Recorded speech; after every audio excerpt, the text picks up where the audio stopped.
দর্শক, এই মুহূর্তে আমরা একটা খবর পেয়েছি। আমরা সবাই জানি যে ফারাক্কার ১০৯টি গেটের জলকপাট খুলে দেওয়া হয়েছে। তো সেই নিউজ আমি পড়বো আপনাদের সামনে।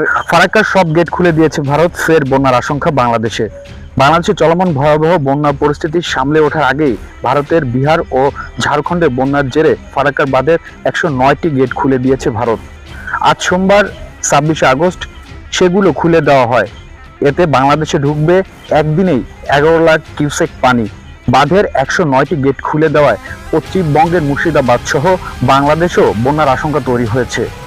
তবে ভারতের পক্ষ থেকে দাবি করা হয়েছে, বন্যা পরিস্থিতি ও পাহাড়ের ঢলের বিষয়ে আগে থেকে বাংলাদেশকে তথ্য দেওয়া হয়েছে।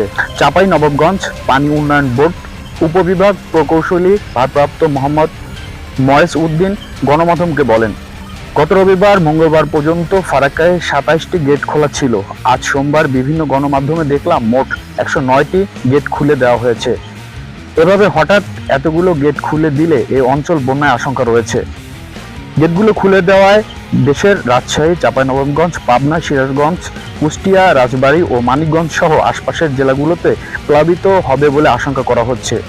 এ বিষয়ে নদ নদী বিষয়ক গবেষণা প্রতিষ্ঠান রিভাইন পিপলের পরিচালক এম আনোয়ার হোসেন গণমাধ্যমকে বলেন, ফারাক্কা গেট খুলে দেওয়ার খবরটি আমাদের জন্য বিপজ্জনক।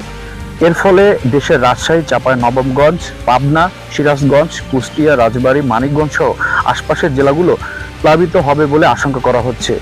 এ বিষয়ে ফারাক্কা বাঁধের জেনারেল ম্যানেজার আর দেশ পান্ডে বলেন, ফারাক্কা ব্যারেজ কর্তৃপক্ষ সবসময় অ্যালার্ট রয়েছে, প্রতি মুহূর্তে নজর রাখা হচ্ছে। খুব কম সময়ের মধ্যে যেভাবে পানির চাপ তৈরি হয়েছে তাতে ১০৯টি গেটের সবগুলো খুলে না দিলে ব্যারেজের উপর বড় চাপ তৈরি হচ্ছিল, এর ফলে বড় ক্ষতি হয়ে যেতে পারত।